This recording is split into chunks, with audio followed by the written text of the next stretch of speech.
বিসমিল্লাহির রহমানির রহিম। সম্মানিত দেশবাসী ও সুধী মণ্ডলী, আসসালামু আলাইকুম। আজ পবিত্র শুক্রবার সকাল 9:25। আপনাদের উদ্দেশ্যে আমি দেশ পরিস্থিতি একটু তুলে ধরার চেষ্টা করতেছি। আপনারা আজকে কয়েকদিন যাবৎ শুনতেছেন ভারতে মোদির পদত্যাগের আন্দোলন চলছে এবং এই আন্দোলনটা ছাত্রদের পক্ষ থেকে রূপ নিয়েছে। এটা আমরা ভালোই জানি যে, আর পাশাপাশি এটাও আমরা জানি যে বাংলাদেশ সরকারের প্রধান বা ফ্যাসিস্ট সরকারের প্রধান শেখ হাসিনা তিনি ৩৬শে জুলাই ছাত্র আন্দোলনের চাপে প্রাণপণ চেষ্টা করেছিলেন ক্ষমতায় টিকে থাকার জন্য। এই জন্য হাজারে হাজারে কোটি কোটি টাকার সম্পদ নষ্ট হয়েছে, অনেকে রক্ত দিয়েছে, প্রাণে দিয়েছে, আহত অবস্থায় আছে ২৫০০, পঙ্গু অবস্থায় আছে ১০০০। এই পরিসংখ্যান আমি নতুন করে দেব না, আপনারা জানেন। কিন্তু মোদি সরকার খুব এই চিন্তা ভাবনা করে খুব বেশি সময় নেন নাই। আমরা যতটুকু জেনেছি শুনেছি, তিনি প্রেসিডেন্টের কাছে পদত্যাগ পত্র জমা দিয়ে হেলিকপ্টার যোগে চলে গেছেন। আমরা শুনেছি বা ভিডিওতে দেখেছি শেখ হাসিনাকে সঙ্গে করে নিয়ে গেছেন। হেলিকপ্টারটা দেখা গেছে, কিন্তু কোথায় গেছে এই কথাটা বলেনি। বলবে কি করে? কাউকে বলে গেছে যে আমি এখানে যাচ্ছি? At the same time fascist সরকারের নিয়োগ দেওয়া রাষ্ট্রপতি, বাংলাদেশের ইতিহাসে সবচেয়ে কম যোগ্যতা সম্পন্ন রাষ্ট্রপতি হলেন শাহাবুদ্দিন চুপ্পি। তার যোগ্যতার ভিতরে মুক্তিযোদ্ধা মেজর হাফিজও মুক্তিযোদ্ধা, বহু মুক্তিযোদ্ধা আছে। আমিও শিশু মুক্তিযোদ্ধা, সনদ ছাড়া। আচ্ছা, এরপরে তিনি একজন দুদক কমিশনার ছিলেন। যতটুকু শুনেছি যে কোনো একটা কেসে, ওই সম্ভবত ওই যে বিদ্যুৎ দিনাজপুরের ওরকম একটা কেসে উনি সরকারের পক্ষে মুভ করেছেন। ওই দুদকের কমিশনার থাকা অবস্থায় খালেদা জিয়ার বিরুদ্ধচারণ করেছেন।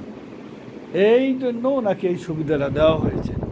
বহুদিন ইনি সুবিধা ভোগ করেছেন, অনেক দিন হয়ে গেছে ফ্যাসিস্ট সরকারের আমলে এবং অন্তর্বর্তীকালীন সরকারের আমলে, এবং এখন তারেক রহমানের সরকারের আমলেও তিনি আজকে ৬ মাস হয়ে গেল তিনি বহাল আছেন। আমরা যতটুকু শুনেছি এবং ভিডিওতে দেখেছি, আজকে উনি পদত্যাগপত্র জমা দিয়েছেন এবং আমাদের সম্মানিত স্পিকার পদত্যাগপত্র গ্রহণ করেছেন। এবং যতদিন পর্যন্ত রাষ্ট্রপতি নিয়োগ দেওয়া না হয় ততদিন পর্যন্ত তিনি আমাদের সম্মানিত স্পিকার মহোদয় রাষ্ট্রপতির দায়িত্ব পালন করবেন। মাশাআল্লাহ, আলহামদুলিল্লাহ, আমরা অত্যন্ত খুশি হলাম। আমাদের স্পিকার নিঃসন্দেহে একজন গ্রহণযোগ্য ব্যক্তি। সকলকে ধন্যবাদ।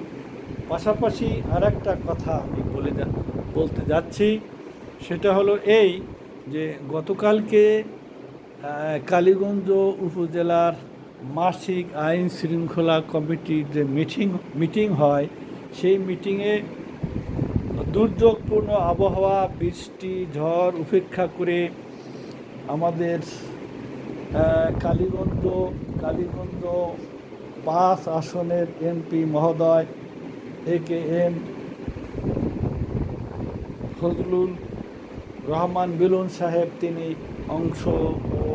তিনি সেখানেও অংশগ্রহণ করেছেন। সেখানে উপজেলা পর্যায়ের আইন শৃঙ্খলার কমিটির সদস্যবৃন্দ প্রশাসনিক লোকজন সকলেই অংশগ্রহণ করেছে, আমি নিজেও ছিলাম। তো সবচেয়ে বড় কথা হলো এই যে আমাদের এমপি মহোদয় মিলন সাহেব তিনি সংসদে কিছু কথা বলেন। আপনারা যদি খেয়াল করে থাকেন, আমি যেহেতু ওনার আসনের ছোট্ট একটা চাকরিজীবী, আমি খুব মনোযোগ সহকারে শুনি। উনি যে কালীগঞ্জ থেকে ঢাকা যাতায়াতে মানুষের যে সমস্যা হয় এবং এই রাস্তায় যে বিভিন্ন কাভার ভ্যানগুলো চলে, যানজটের সৃষ্টি হয়, স্টেশন রোড থেকে কালীগঞ্জ আসতে 4টা রেল ক্রস, এখানে রেল সিগন্যাল থাকে, যার কারণে এখানে কালকে যেটা শুনলাম চানখার পুল থেকে কালীগঞ্জ পর্যন্ত কেটিএল বা এই জাতীয় পরিবহন চালু করবেন। আর উনি সংসদে যে কথাটা বলেছেন তাতে আমার যদি বস্তু ভুল না হয়, ট্রেন সার্ভিসটা ওখানে স্টপেজ কম করে, ট্রেন সার্ভিস যাতে স্টপেজ আরও বেশি করে, যাতে অফিসের লোকগুলো সকালে উঠে অফিস করতে পারে, আবার অফিস ছুটি হলে কালীগঞ্জ চলে আসতে পারে, এমন একটা প্রস্তাব উনি রেখেছেন বলে আমার বুঝে আসছে। উনি কথা বলতে গিয়ে এটাও আমরা সংসদের কথা উনি বলছেন যে বর্তমান যে ডেপুটি স্পিকার আর উনি সমসাময়িক ওরা একসাথে ছাত্র আন্দোলন করেছেন ঢাকা বিশ্ববিদ্যালয়ে। ডেপুটি স্পিকারও মিটিমিটি হাসি দিয়ে এই কথাটা উনি স্বীকার করে নিয়েছেন। আর সবচেয়ে বড় কথা হলো উনি উদাহরণ দিয়ে সংসদে কথা উত্থাপন করেন। উনি নবরত্ন এবং বারোভিয়ার উদাহরণ দিয়ে কী যেন একটা কথা বলছিলেন, আমার ভালো বুঝে আসে না, মনে নেই। তো নবরত্ন এবং বারোভিয়ার উদ্ধৃতি যেহেতু দিয়েছেন, সেই হিসাবে কিছুটা হলেও মনে হয় যে উনি জেনারেল হিস্টোরি নিয়ে লেখাপড়া করেছেন। আমার জানা নেই, ফজলুল হক হলে যেহেতু ছিলেন সেই হিসাবে তো সায়েন্স স্টুডেন্ট হওয়ার কথা। তো সায়েন্স স্টুডেন্ট, তবে নবরত্ন এবং বারোভিয়া এগুলো যারা মেরিটোরিয়াস এবং যারা বক্তব্য রাখে সমাজপতি, তাদের এই তথ্যটা জেনে নিতে হয়। তো আমি সবচেয়ে বেশি ভালো লাগলো যে গতকালকে আইনশৃঙ্খলার মিটিংয়ে দুর্যোগপূর্ণ আবহাওয়ার কারণে উনি আসতে একটু লেট হয়েছেন এবং সেই জন্য তিনি অনুশোচনা করেছেন। তার যে বিনয় ভাব, এইটা আমরা ভুলতে পারবো না। এবং তিনি ওখানে এসে তার ডানে বামে যে কজন ছিল তাদের সাথে হাত মিলিয়েছে, এবং আমরা যারা একটু দূরে ছিলাম তাও বলছেন সকলের সাথে তো হাত মেলানো সম্ভব না, হাত তো যা এটা তার যে বিনয় ভাব আমি কল্পনা করতে পারবো না। এবং তিনি, আমি যতটুকু লক্ষ্য করেছি যে কালকে উনি যে কথা বলেছেন, একজন উপজেলা পর্যায়ের এক নেতা তিনি তুলে ধরেছেন যে ফ্যাসিস্ট সরকারের আমলে স্থানীয় নেতা কর্মী যারা, তারা সরকারি বিভিন্ন জায়গা, বিভিন্ন খাস জমি দখল করে বিভিন্নভাবে ব্যবসা বাণিজ্য দোকান পাশা করে আসছেন। তা ওনার দাবি হলো, ওই যে লোকাল নেতা বলছেন, ওনার দাবি হলো যে এদেরকে আর এখানে এভাবে থাকার সুযোগ দেওয়া যাবে না বা অধিকার নেই, এরকম কথাই উনি বুঝাতে চেয়েছেন। কিন্তু অবাক হয়ে যাবেন, এত বড় একজন নেতা হয়ে তিনি এই বিষয়টাকে আমলে নিয়েছেন। তিনি ইচ্ছা করলে বলতে পারতেন যে না, তাদের কোনো অধিকার নাই, তারা থাকবে না, এই কথা একবারও বলেন নাই। তিনি বলছেন যে আমাদের দল মত নির্বিশেষে আমাদের সকলের অধিকার আছে, যার যার অধিকার, যার যার প্রাপ্য, যে যার যেখানে অধিকার আছে সে সেখানে তা ভোগ করবে। উনি কিন্তু বিদ্রোহী কোনো কথা বলেন নাই, সব কিছুই সমঝোতা এবং সহমর্মিতার কথা বলেছেন। এবং উনি আর একটা কথা বলেছেন, এই কথাটা আরও অনেক ভালো লেগেছে। আমরা লক্ষ্য করেছি বর্তমানে দেশব্যাপী, উনি নিজেই বলছেন যে বর্তমানে এখানকার মিটিং বলেন আর সারা বাংলাদেশের চিত্র হলো এই যে ইভটিজিং, শিশু ধর্ষণ, নারী ধর্ষণ আর মাদকতা। ইভটিজিং, শিশু ধর্ষণ, নারী ধর্ষণ এবং মাদকতা, এই বিষয়গুলোতে এতভাবে সয়লাভ হয়ে আছে এটা কল্পনা করা যায় না। কালীগঞ্জ তুলনামূলক বিভিন্ন উপজেলা থেকে আল্লাহর রহমতে অনেক নিরাপদ, অনেক ভালো। তারপরও কালীগঞ্জে শিশু নির্যাতন এবং প্রতিবন্ধী নির্যাতন এগুলো থেমে নেই, এগুলো চলছে। গরু চুরি, মদ খাওয়া, জুয়া খেলা, এগুলো চলছে। তা আমার কাছে মনে হলো উনি স্পষ্ট ভাষায় বলছেন, এত বড় একজন নেতা হয়ে, যে এই যে বিষয়গুলো সারা বাংলাদেশে, এই কথাগুলো শুনতেও লজ্জা লাগে, বলতেও লজ্জা লাগে। বর্তমানে যে সাতক্ষীরার চাঞ্চল্যকর ঘটনা, উনি এই ঘটনার উদ্ধৃতি দিয়েও বলতে পারতেন, কিন্তু তা বলেননি। উনি কাউকে আক্রমণ করে, ব্যক্তিগত উদাহরণ দিয়ে উনি কথা বলেননি। উনি বলছেন সারা বাংলাদেশে এইগুলি চলছে।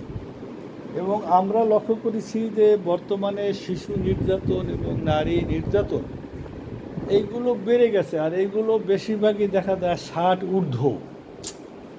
এই কারণটা আসলে গবেষণা করা দরকার। 60 ঊর্ধ্ব এই বুড়া মানুষের ভিতরে এই শিশুর প্রতি আকর্ষণ কেন আসলো, এটা আসলে একটা ভাবার বিষয়। এটা যদি অল্প বয়সের ছেলেপেলে 15, 16, 18 বছরের হইতো, তা না। 3 বছরের শিশু, 7 বছরের শিশু, আর ধর্ষক 60 ঊর্ধ্ব। আমরা তো যা ভিডিওতে বা অনলাইনে দেখেছি, এই 60 বছরের বৃদ্ধ, এগুলো মাদ্রাসার মোহতামেম আছে, মাদ্রাসার পরিচালক আছে, মাদ্রাসার কওমি মাদ্রাসার টিচার আছে, হেফজখানার টিচার আছে, মসজিদের ইমাম আছে, এবং এছাড়া বাহিরের লোক আছে। আর দলীয় লোক তো আছেই। দলীয় লোকের তো পরিচয় পাওয়া গেছে, সেগুলি আর আমি নতুন করে নাম বলবো না। সেই হেফাজতে ইসলামের ওখান থেকেই শুরু হয়েছে, এখন ওই ভাইরাস ছড়িয়ে পড়ছে। এখানে একটা ইসলামী সংগঠনের কোনো লোকের অভাব নাই, সব দলের ভিতরেই দেখা যাচ্ছে।